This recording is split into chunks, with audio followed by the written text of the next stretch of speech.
Hey, everybody. I'm Beth. I'm an alcoholic. I'm grateful to be sober today. And I can't believe I'm saying that, but I am. And grateful for a whole lot of things. And I'm an alcoholic and I'm powerless over a whole lot of things, not just alcohol. And I found that out in the program, working the steps with a sponsor and finding out more about me and finding out that my true personality, really what it really is without alcohol in me. I want to say first that my sobriety date is January 1st, 2002. And I have a sponsor and my sponsor has a sponsor. And I do sponsor lots of women. I really love it too. I love giving back. I love service. It's my feeling that service keeps me sober and helping others. That's just my feeling. And it hasn't hurt me so far. Let's put it that way, I can tell you my story is not real exciting. It's just about run of the mill. I don't know, but everybody has their story, right? My story started in a little town called Flourtown, Pennsylvania. That's where I grew up. And I came from a family of one brother and my parents, and we had a nice house. It was right on the golf course. My parents were golfers and I learned how to play golf, of course, as I got older. And, I up to about 11 years old, my parents were there together, but somewhere along the line, things started to change. And my father was away all week in Harrisburg. He was a senator up in Harrisburg, Pennsylvania. And, he came home on the weekends, so we only really we got kind of shortchanged. And I missed him. I really did. And my mother, it was me, my mother, my brother. Of course, my brother was like 7 years older than me. So he was out of the house before I was. And I can tell you the first thing I did was attach myself to the first boy I met in school, because I missed my dad. It was around 11 when he left. And then I went to a private school in Fort Washington, PA, and I wound up meeting one fellow and I just became enamored with him. And I hooked on to that person. And my codependencies came right in right away, I needed somebody to need me, and I never felt, I can always say what other people say, I never felt full enough, whole enough. I never did.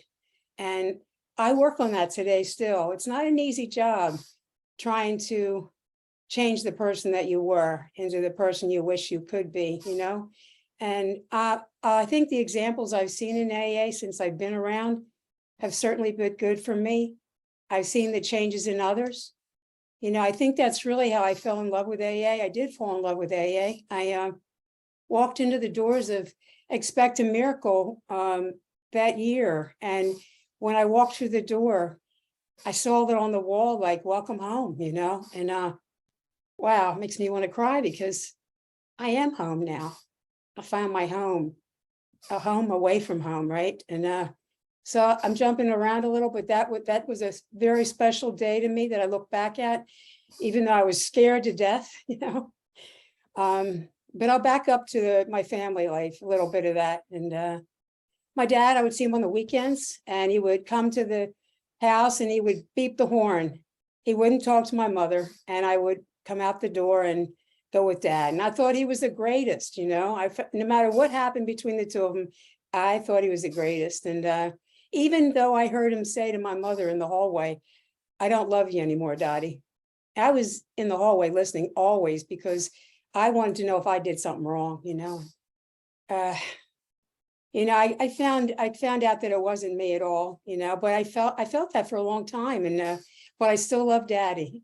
And my dad loved me very much. And I saw him go through not only the marriage with my mother, which was his second marriage, but he also married 2 more times. And I swore I was never going to get divorced. I never was going to do any of that.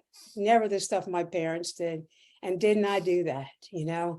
Didn't I go ahead and take people hostage, like they say, just to fulfill my desires, And so anyhow, when I finished high school, I started dating a fellow after that young fellow that I was mentioning. And he became my first husband. He actually going to University of Tennessee. That's where he went. And so I met him and I just was enamored with him. He was a big, handsome guy. 6'3", blue eyes, shag haircut. That was the deal then. I say these things because I used to be a hairdresser. So, the shag was a big deal when I was working. But anyhow, that's a long story. I got to that point after I graduated from high school. I went to college for a year. I had already met what would be my first husband. I went for 1 year at Hackettstown, New Jersey, to a centenary junior college, and it was all girls. And I had a blast on the weekends. And then my fiance to be would come up and take me away. So I kind of got half of the experience of a college, and I didn't really sow my oats, So then we got married shortly after that. We moved to a little town called Hatboro, Pennsylvania. And there I would have my first job at a place called the Harem. And what a name, huh? The Harem. And I would become a hairstylist. I was a hairstylist, and I loved the job. I loved doing people hair and loved making them feel good too, and look good. But what happened was they let me go because they had to get rid of some people, and they got rid of me. Now, I don't know if it really had anything to do with me imbibing anything, because I didn't really start drinking and progressively till after I was married that first time. Yes, we had parties at our house. My husband, who was a builder at the time, the first husband, he built our house. We had a garage, a matching dog house. We had everything you could ever want. And I still wasn't happy. I still wasn't happy. It was a rancher. I finally started working in Prudential. I was a jack of all trades. I went from doing hair to Prudential. And I hated it. I sat at the desk and I was a Nancy Pants. I couldn't stand sitting still. I had to do health claims, and the girls used to say to me, "Why don't you come out with us? What are you, an old married woman?" Because I was always just going home, and they told me to come out with them, so I would come out with them. And I started getting more independent that way. And eventually I sort of glided away from that marriage somewhat. I just did. And I became real friendly with his sister. His name was Brad, my first husband. And his sister was real involved with tarot cards and psychics and the whole 9 yards. And I look back at it now. I think maybe I was just like, I was searching back then for something to believe in.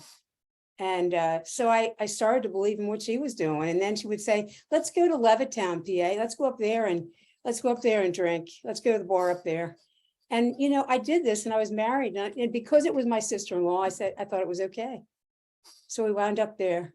And I'll just mention one time that I can really remember, and this is really scary to me, that I don't remember some of the blackouts I had, because I don't know what happened. But this one was a half and half. I could remember being in the bar, ordering a rye and water, and then a couple shots of blackberry brandy. You can imagine how sick I was, so sick. And I was so toasted. And they carried me out. And they put me in the back of a station wagon, these guys, and I don't know, I'll never know, but I just know I wound up in a tent. And that's it. I woke up in a tent. So I just want to say that, I know that God was always with me through all these things that I went through. Because I'm surprised I'm still here, honestly. Some of the situations I put myself in because I wanted to be free, and didn't realize I was destroying others in the meantime, as well as myself. So of course that marriage ended, and at that same time my grandfather died, and so it was kind of hairy because we had a funeral for him. I had to ride in the car with my soon-to-be ex, and it was just kind of uncomfortable. And then I moved in with my brother because I had to find somebody to live with, right? So I lived with my brother and his wife, and I did all the things that I used to do. I would stay out late. I thought I was entitled to stay out late and party and do everything I wanted to do and come home to the house that was safe. Well, I would come home and my sister-in-law would be standing at the top of the steps with her hands on her hips, looking at me like, "Where have you been?" And I got that. That's not the first time I got that. And then they didn't kick me out. I stayed there. While the funeral went on and the whole 9 yards. And then Oh, boy, the next one came around.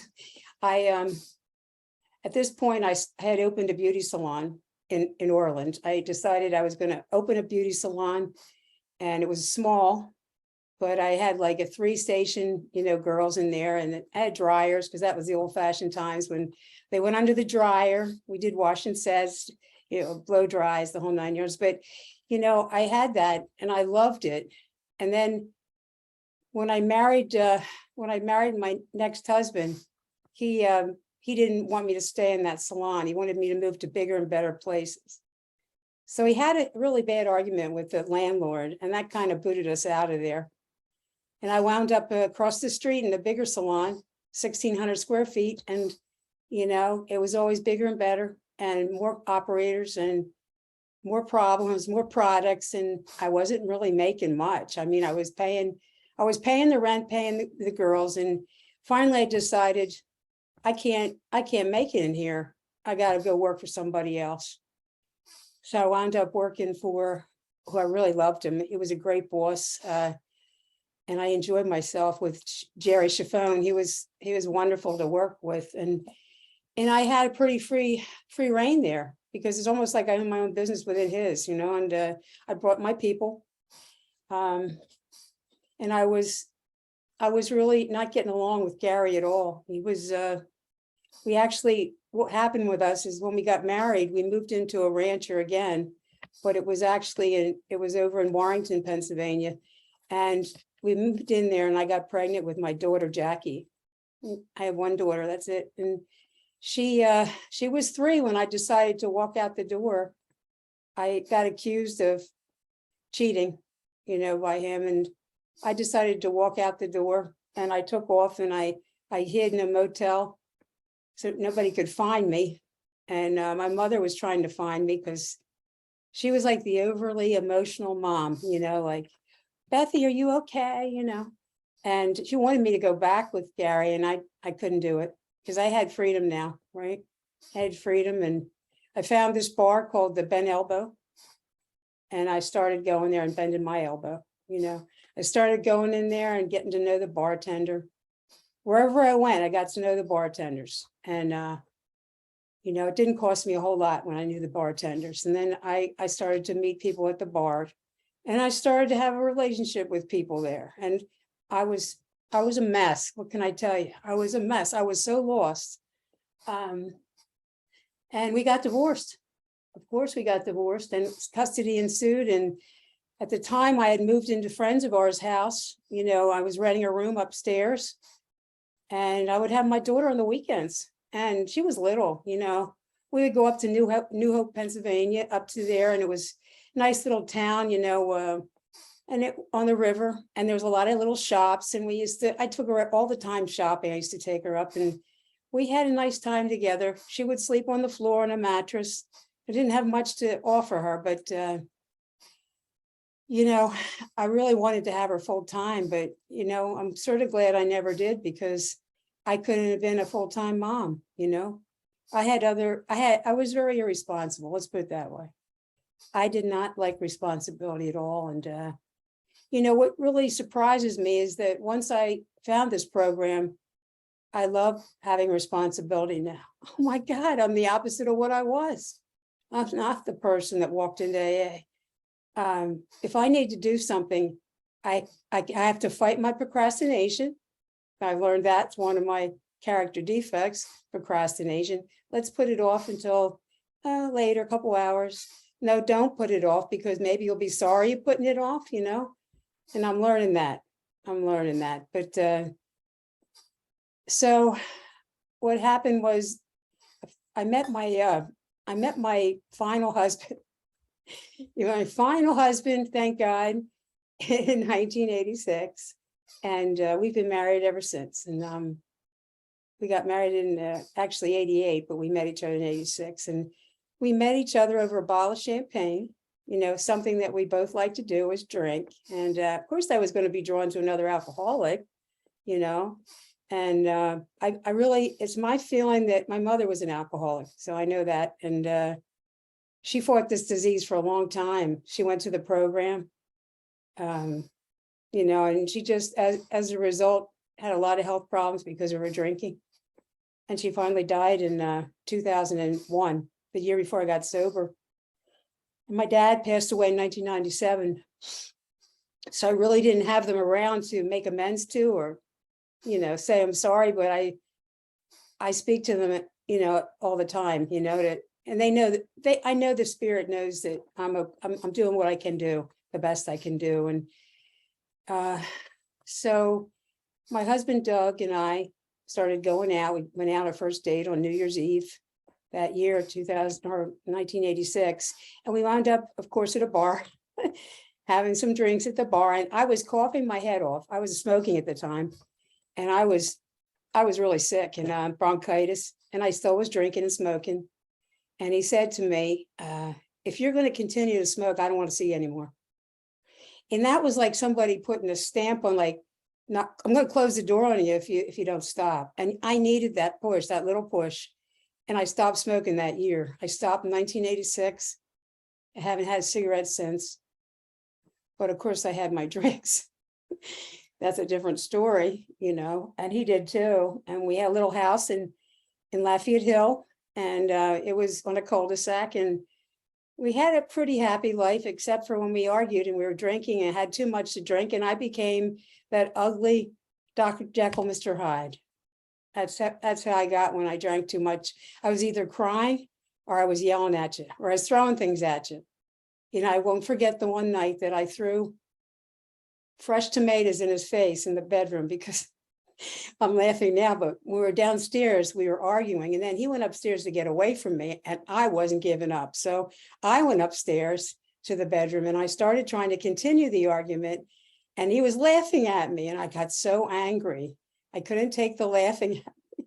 So I threw those tomatoes at him, and he continued to laugh. And oh my God. Well, at this point, I had a salon of my own. I didn't mention that, but I was able to open another salon closer to us. That was my second salon.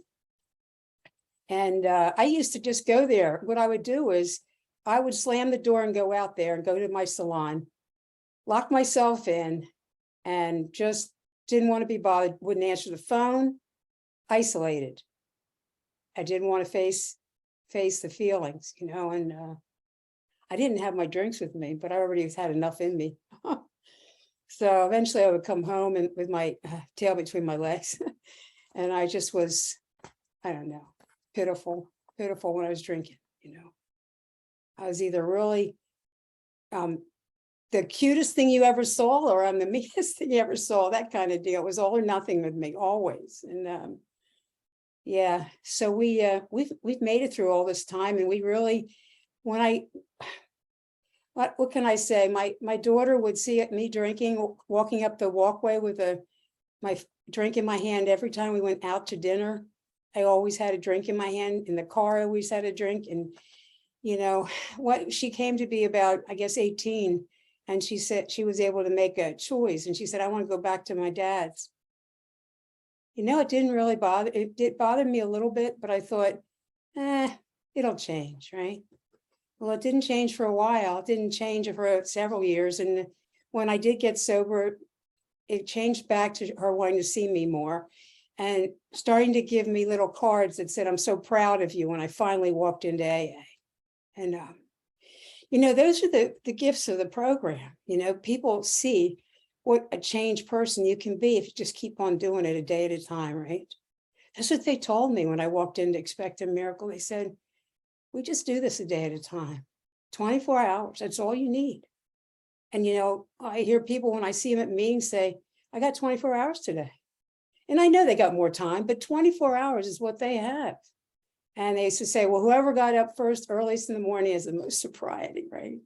Well, I get up at 6 or 6:30, so I don't know. I get up early, but that Spectre miracle was a sign for me.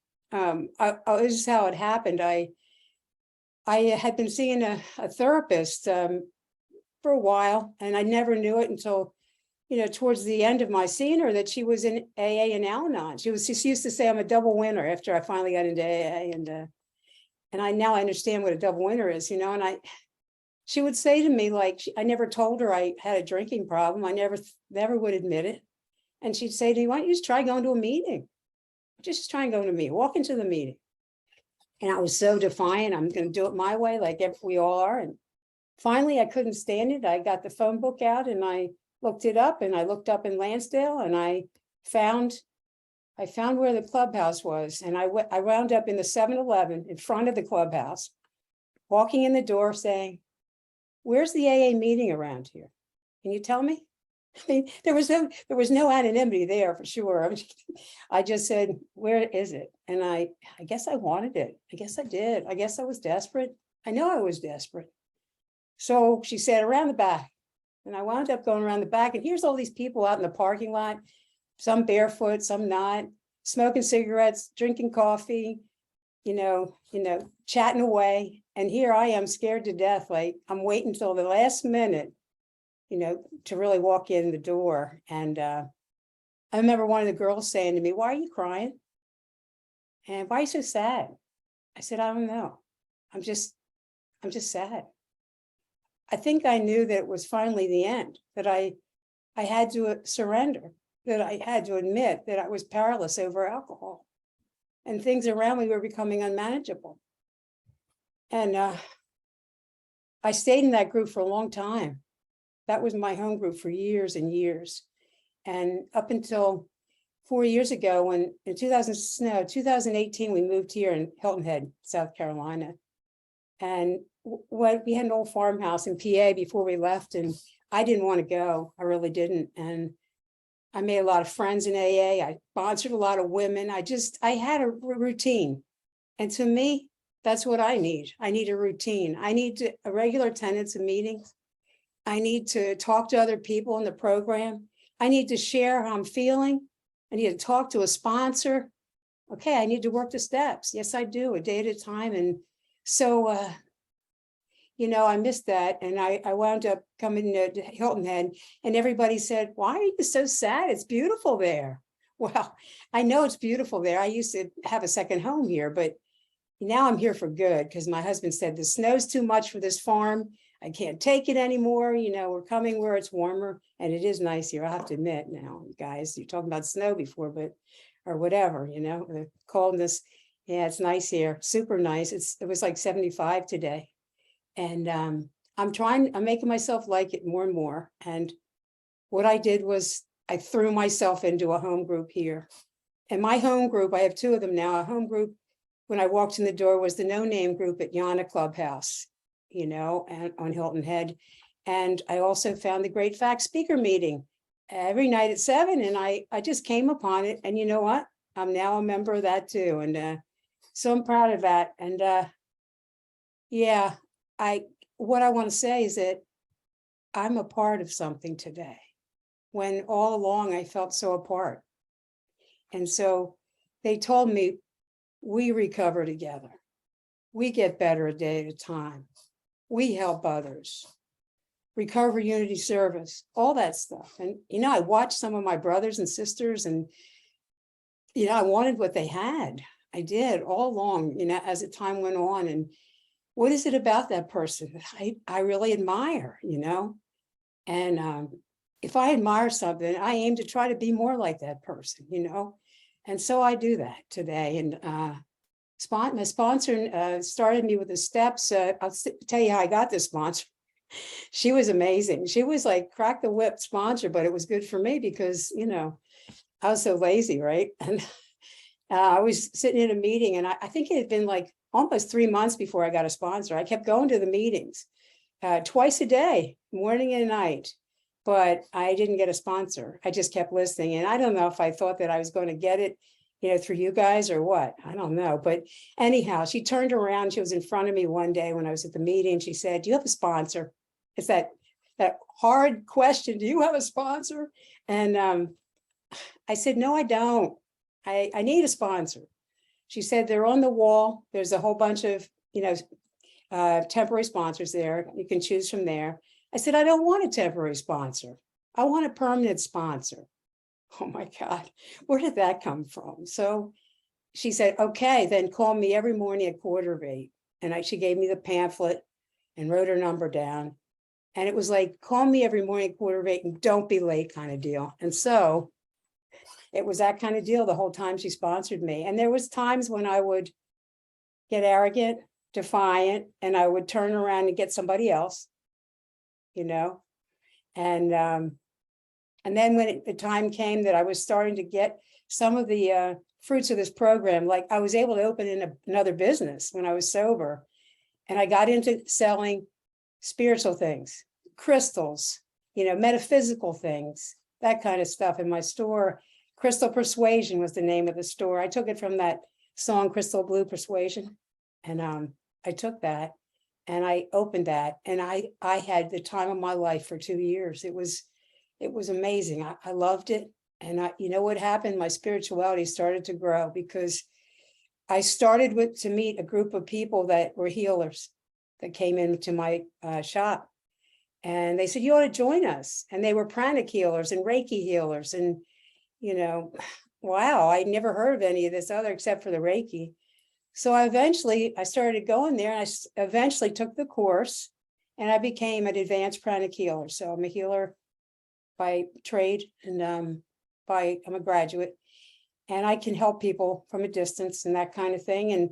And we would do meditation, every week in the room. And, some people I came to God this way. I came back to my God and my understanding through this pranic healing, through this all this stuff that, Buddha believes. And I know it's the God of my understanding from growing up. When I grew up, it came to me in such a different way. It was wonderful. And I really came to believe, I really did. Like, I came to believe that there was something out there. And what really, really makes it clear to me is that the morning that I first got sober and didn't drink again, I got out of bed that day. And I had been out all night. I was at a New Year's Eve party. No, it wasn't a resolution. It was not a New Year's resolution. But I got out of bed and I said, I got on my knees. Help me, please, whoever you are. And from that point on, there was some change that happened to me. There was this willingness that came along, and there was this desire to not have a drink a day at a time. And oh my gosh, I was changed. I had a new attitude without realizing it. And I hadn't even started the steps with the sponsor, but once we started, this lady that I called every morning, she started me on the first 3 steps the first year. And, I stayed on that 3rd step for a long time. And I remember sitting there in the, I don't know, we were in like a field where they had a bench and there was a big cannonball. It was like a memorial field in Lansdale. And we sat there, and I made it so difficult, that 3rd step, turning the key of willingness and blah, blah, blah. And she just said, just believe.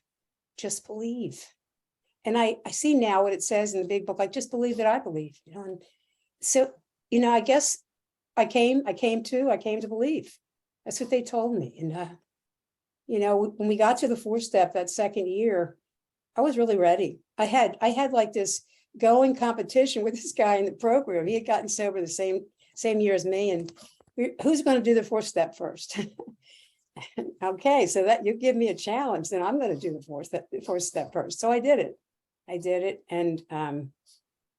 did it. And then I did the 5th step with her, and she described what happened for her.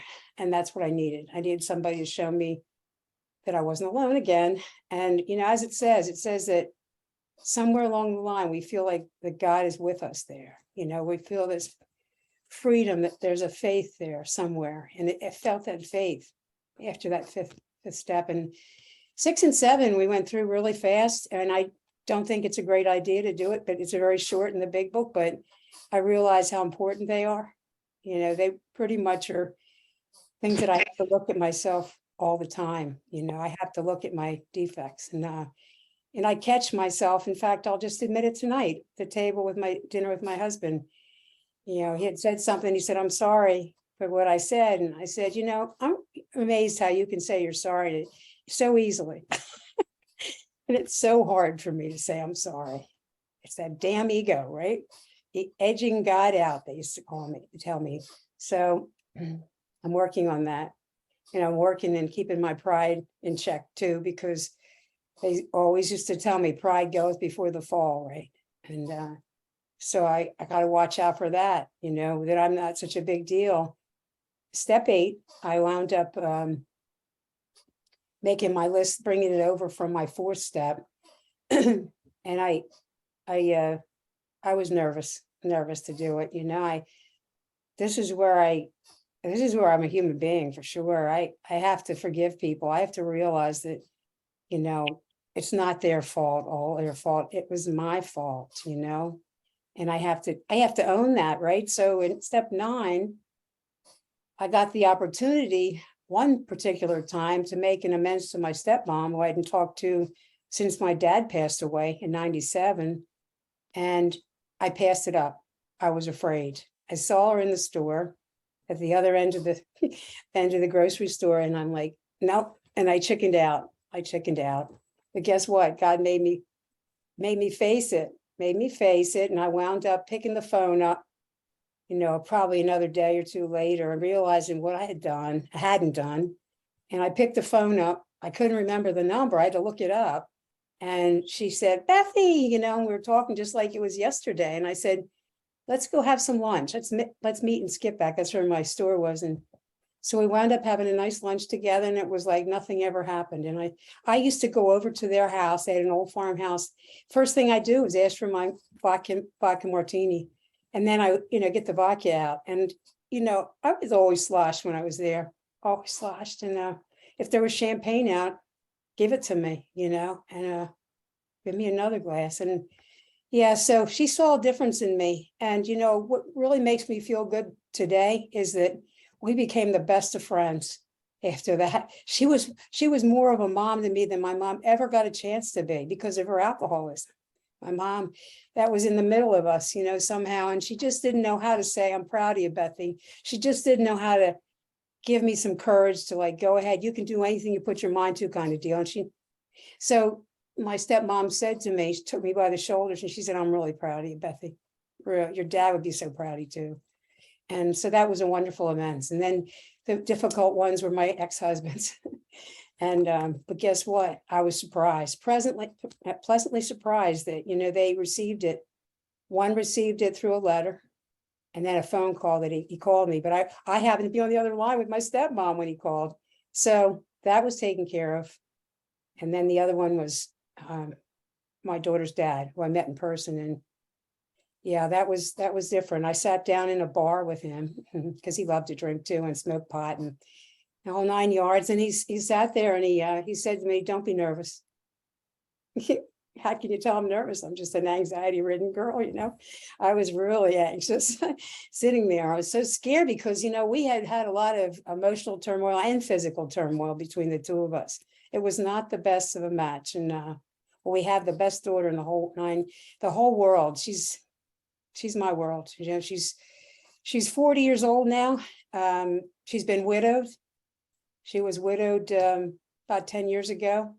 Her husband was worked in tree worker, landscaping, and he got hit by a tree, and it was suddenly killed. Like, we kept him alive, but it just didn't. We knew it wasn't going to work, and he donated all his organs, most of his organs. He was able to save a guy's heart with his heart. I'm so proud of him, And my daughter, she's such a strong girl. She has 2 little ones, my grandkids, and they're now 13 and 11, and a boy and a girl. And the little boy never met his dad. He was only 18 months old when he died. And my granddaughter was 3, and it was a hard time, boy. This was a time that I got to see other people's character defects. Mine came out a little bit too, because I remember her being so angry, and I don't blame her. Why'd you take my husband, right? And we were over visiting her one day, and something happened, and she started yelling at me, and she said, you always try to control me. Oh my God, that control word, right? You always have to control me. And I was with my husband, and I said, come on, let's go. We're out of here. And I just thought about it afterwards, and I thought, oh my God. And then she called me 2 or 3 days later and said, I'm sorry, Mom. And actually, I should have been saying I was sorry. I did say I was sorry too, but anyhow, I'm learning, but yeah, so sobriety has helped me, being a grandparent, seeing the kids a lot in when they were little. They were always at the farmhouse. We had so much fun. We had a jukebox. We used to, the kids would dance along to some of the old time music, and yeah, and they still don't know, I don't think, that I'm in the program. I haven't told them, but I think my daughter has, and I don't care. I want them to know, I want to be an example. So times are good. I get to see them not real often, that she's in Wisconsin, but the good news is that she's met somebody who's a widower and she's engaged again. So he's got 2 kids. So look how God sees fit to make people's lives change. And I won't say the next step, the 10th step, is something I work on, really, because I need to. Sometimes my mouth gets me in trouble and I need to shut up and be quiet when I know I'm right too. I just got to be quiet. And one of my friends in the program always says, love means let others voluntarily evolve. And you know what? It's like the pause thing, right? Put aside useless sudden emotions. Pause. The P's, what do they say? Pause, pray, proceed. And those things have meant a lot to me, in my sobriety. And and step 11, I love that. I love getting in contact with my God. I love just talking to my higher power during the day and just saying how glad I'm to be alive, sober. So glad I didn't hit that bottom. A lot of other people's did.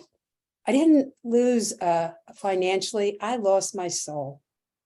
My soul was ridden with just, I don't know, it was just rotting away. And, this program has helped me bring my soul back. And I've learned how to love other people. I've learned how to be kinder, more compassionate, patient. Talk about patient working with other people. We learn how to be patient, all right. And then I have to say, guess what? Everybody was patient with me, right? So why wouldn't I be patient with others? They deserve the same chance that I got, or I get,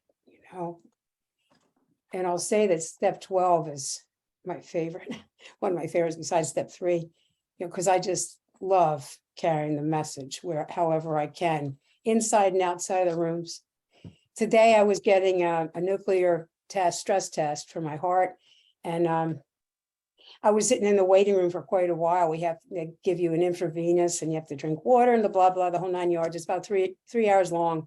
And I got to know a lot of people in the waiting area. And it was so nice to talk to these people and feel comfortable in my own skin today. So nice. And they weren't recovering people.